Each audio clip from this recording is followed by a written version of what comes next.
Del pero-kirchnerismo al albertismo. ¿Alberto Fernández es el gran infiel al dogma kirchnerista o todo lo contrario? Estamos con Alejandro Grimson. Muchísimas gracias, Alejandro, por estar aquí. Alejandro es doctor en antropología, investigador de CONICET, autor de varios libros. El último es ¿Qué es el peronismo? Y ahora asesor presidencial, miembro del Consejo de Asesores del presidente Alberto Fernández. ¿En qué tema lo estás asesorando, Alejandro? Mira, el Consejo de Asesores funciona en función de distintas agendas que tiene el presidente, pero obviamente que cada uno de los asesores tiene ciertas cosas en las que viene trabajando hace tiempo, como estas que vos mencionabas, y yo creo que hay algo que está muy claro de lo que está haciendo el presidente, al mismo tiempo que está atendiendo la emergencia y está atendiendo la situación del hambre, de la pobreza, al mismo tiempo está atendiendo esta cuestión de cómo se atiende el problema de la deuda, simultáneamente está intentando y logrando, a mi juicio, modificar ciertos rasgos de nuestra cultura política, ¿no? ¿A qué te referís, por ejemplo? A la manera en que generamos los debates y las controversias entre argentinos. Por supuesto que en todas las sociedades democráticas del mundo hay grandes diferencias políticas, pero tenemos que procesar las diferencias políticas pensando también en qué podemos ponernos de acuerdo. Tenemos que pensar las diferencias políticas sin inventar, sin maximizar las discusiones como si terminaran siendo guerras discursivas o guerras de cualquier tipo, porque eso termina dividiendo, generando odio al interior de una sociedad, y como ya se escribió hace muchos años, una sociedad en la cual crece el odio es una sociedad que tiene amenazado su futuro. Bueno, hoy la Argentina tiene amenazado ya su presente, digamos, ¿no? Alejandro, ahora, esa idea de un lenguaje político y un lenguaje público que sortee las polarizaciones excesivas, que no describen, en definitiva, de manera fiel la realidad, ¿es abrazada también por la vicepresidenta? Porque la veo a la vicepresidenta Cristina Fernández de Kirchner acompañando, por ejemplo, la exhibición del documental Tierra Arrasada. Tierra Arrasada no es una categorización demasiado excesiva de la situación de la provincia de Buenos Aires después de la gestión de Cambiemos. En primer lugar, por supuesto que yo no hablo en nombre de otras personas, ¿no? A mí me parece, por un lado, que claramente hoy la Argentina es gobernada por Alberto Fernández en función de una decisión política estratégica que tomó Cristina Kirchner el 18 de mayo del año pasado, que es lo que cambió el mapa político argentino y a partir de lo cual se estructuró lo que estamos viviendo. Y a mi juicio, sinceramente, ya desde antes, pero desde el 18 de mayo hasta acá, a mi juicio, Cristina Kirchner hizo exactamente las cosas en función de fortalecer este proyecto, el Frente de Todos y el gobierno actual. Realmente sí, creo que hay una diferencia que muchos tenemos con por ahí algunos periodistas o con algunos dirigentes políticos de la oposición, que es que nosotros creemos que realmente el diagnóstico de la situación de la Argentina es calamitosa. Creemos que realmente la sociedad está muy dañada. Hay una situación mucho más grave de lo que algunos dirigentes del gobierno anterior llegan a dimensionar. Tenemos la inflación más alta en 28 años, una deuda externa impagable en la Argentina real que existe hoy, por más voluntad que hay de pagarla. Y digamos, realmente ahí hay una diferencia de diagnóstico que habrá que discutirla. Pero te llevo un número concreto, ¿no? Para ponerle hablabas de la inflación, una inflación récord realmente, la de Cambiemos, 2019, último año, en 28 años creo que no se había dado esa inflación.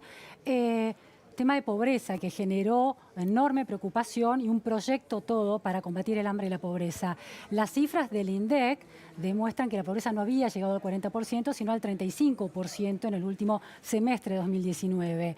¿No es necesario reponer la confianza en la estadística pública, en este caso del INDEC, a la hora de definir políticas públicas claves, tanto del gobierno anterior como de este? Para evitar el uso político, ¿no? Soy investigador principal de CONICET y parte de las ciencias sociales. Siempre voy a defender las estadísticas públicas, siempre. Creo que siempre tenemos que atenernos a que haya órganos de estadística pública sólidos, etc. Ahora, vos fijate otros temas. ¿Cuántos de quienes no votaron a este proyecto actual? Sí, 41%. Claro, sí. ¿cuántos del 41% creían con total sinceridad que la Argentina iba a quedar aislada del mundo si ganaba el Frente de Todos? Y fíjate, Merkel, Macron, el Papa, el viaje a Israel, Sánchez, las máximas autoridades políticas de Italia, la Argentina aislada del mundo. O sea, evidentemente, o cuántos honestamente creían que si ganaba Alberto Fernández, la Argentina iba a convertirse en un país infernal. Bueno, yo creo que también a esos hechos la población sigue con atención las estadísticas y los hechos. Sí. Está leyendo las señales. Las estadísticas no son hechos, sí, dan cuenta de hechos. Sí, indican hechos, claro, son indicadores de claro. hechos. La gira a un presidente también es un hecho y la sociedad está siguiendo esto con atención. ¿Por qué? Porque yo creo, cuando termina un proceso electoral, en este caso pero podría haber sido otro, para la sociedad terminó un momento y empieza otro que es un momento de expectativa. Y la sociedad está siguiendo con expectativas diversas, porque es una sociedad heterogénea, pero con expectativas, las palabras, la gestualidad de Alberto Fernández, las medidas que toma. Solo la de Alberto Fernández, la de Cristina Fernández de Kirchner y las de Axel Kicillof también, me parece, ¿no? Es un frente que tiene muchos líderes al mismo tiempo, ¿no? Cada uno en función de las responsabilidades institucionales que tiene, todos los ministros y ministras, todo el gabinete nacional, los gobernadores. Ahora, Alejandro, en este esquema que vos planteás y en esta salida al mundo de Alberto Fernández, como describía Luis Cortina con datos, muy exitosa en términos de los logros y de la actitud que generó en Macron o en Merkel o en Italia o en España, de alguna manera se contradice con la dureza retórica y la dureza de la jugada de Axel Kicillof, y eso es una medida de la interna fuerte que se vive en el Frente de Todos. No sé, realmente. Primero te voy a decir algo que ya lo ha dicho el presidente de la Nación, que es que hay un único vocero de la deuda, sobre el tema de la deuda externa, que es el ministro de Economía y eventualmente el propio presidente de la Nación cuando estamos hablando de la deuda a nivel nacional. Es decir, y eso tiene que ver con una cuestión de la delicadeza que requiere un proceso de negociación, que es un proceso serio, un proceso complejo, un proceso que va a llevar este tiempo que estamos transitando para tratar de que la Argentina resuelva ese problema. Realmente, sinceramente, con total sinceridad, te tengo que decir que a mi juicio, por lo que yo puedo ver, por lo que yo puedo percibir, a veces desde afuera se agigantan supuestas internas que no son tales. Esa es mi visión. Puedo ver, por supuesto que veo que hay diferencias. Es más, creo que lo rico del Frente de Todos es que haya diversidad, que eso es lo interesante. Por eso creo que digamos, esa frase del albertismo, a mi juicio no hay albertismo. ¿Por qué? Porque los peronismos siempre fueron diversos, desde 1945 hasta hoy, siempre tuvieron heterogeneidad y en algunos momentos lograron construir síntesis de esa diversidad. Y en este momento lograron construir una síntesis. Alberto Fernández no es una corriente política del Frente de Todos, es la síntesis de esa diversidad. Su principal valor es ser un poco Selig, esta idea de no es tomar para nada en absoluto, no, eso es despreciativo. No estoy diciendo, para intentar explicar esa capacidad de moldearse de acuerdo, tampoco estoy hablando de oportunismo, una capacidad de absorber la interpelación de distintos sectores muy diversos dentro de él. Porque es una persona de diálogo con convicciones. Sus convicciones no reducen su capacidad de diálogo y su capacidad de diálogo no reducen sus convicciones. Pero eso creo que hay que entenderlo. A veces, claro, es más fácil. El caso Nisman no pone un poco para la parte de la población que no lo votó al Frente de Todos, el caso Nisman y los cuestionamientos de Alberto Fernández cuando la vicepresidenta era presidenta en relación al tema ese, el memorándum con Irán, ¿es el momento más complicado para saltear la brecha con quienes no lo votaron? ¿En términos de credibilidad? Espero que no, porque realmente yo creo que lo más importante para analizar y evaluar a un presidente de la Nación es analizar sus medidas de gobierno y sus acciones de gobierno. No hay ninguna acción de gobierno porque no corresponde sobre el caso Nisman, o sea, es un caso que está sobre la justicia y que la justicia es la que no logró resolver ese caso. No, ¿Se digo a los entiende? dichos en aquel momento tan contundentes de Alberto Fernández, ¿no? Pero contundente sobre hipótesis, estamos Sí, hablando sí, de sí, eso, sí. cuáles son las hipótesis, digamos.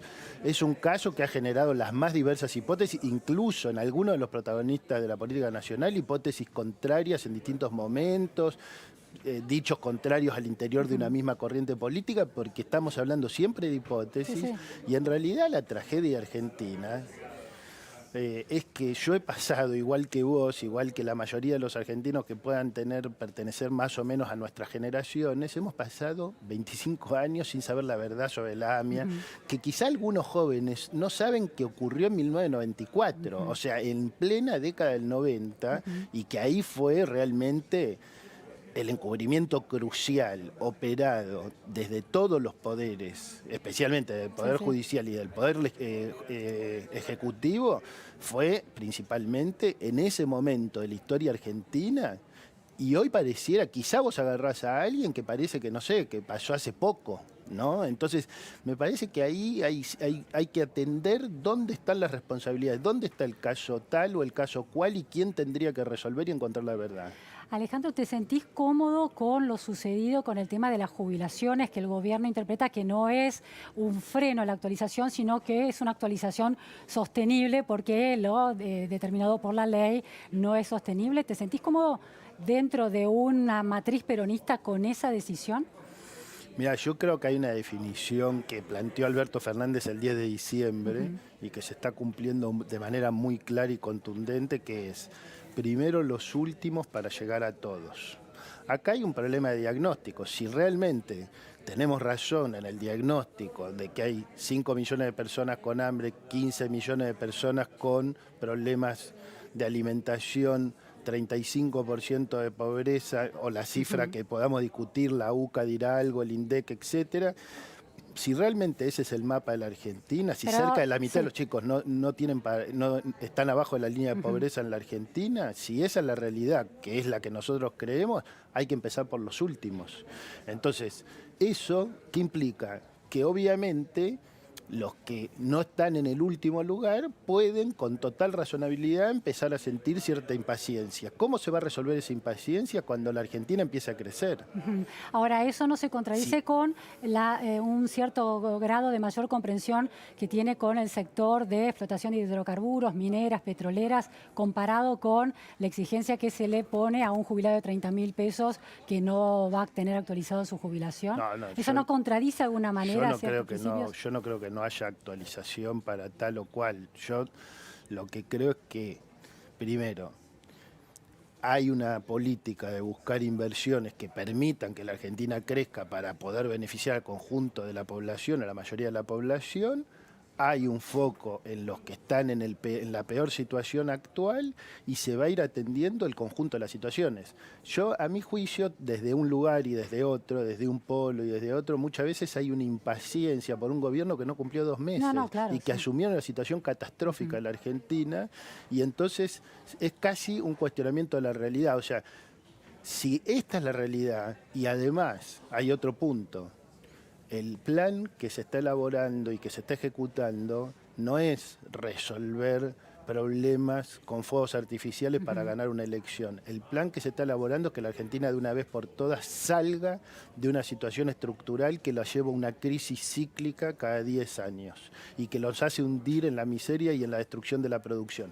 Eso no se puede hacer mágicamente, eso se está haciendo paso a paso porque no se va a lograr de un día para otro. Ahora, Y hacia allá vamos. última pregunta, Alejandro. Para lograr un plan de semejante penetración estructural de la Argentina para cambiar realmente el rumbo, se necesita un diálogo transversal también con la oposición. ¿Existe ese diálogo o existe más con los sindicatos y los movimientos piqueteros? No, el diálogo va a ser con todos y con todas. Mira, por un lado, el diálogo que ya convocó el presidente de la Nación, que incorpora a los sectores privados, al campo, a la industria, a todos los sectores. Por el otro lado, la idea del Consejo Económico Social, que se va a someter a la votación en el Parlamento. Por el otro lado, una actividad que yo mismo voy a llevar a cabo desde el gobierno, que es la promoción del diálogo para discutir el futuro de la Argentina de una manera totalmente plural y diversa, para saber en qué podemos ponernos de acuerdo, construir acuerdos sociales sólidos, ir hacia un nuevo contrato social de la Argentina y a partir de ahí saber cuáles son las disidencias y cuáles son los debates que tenemos que continuar. Muchísimas gracias, Alejandro Gracias a Brinson. vos. Seguiremos hablando, ¿no?, sobre la Argentina no. posible. Vamos a, bueno, el Papa también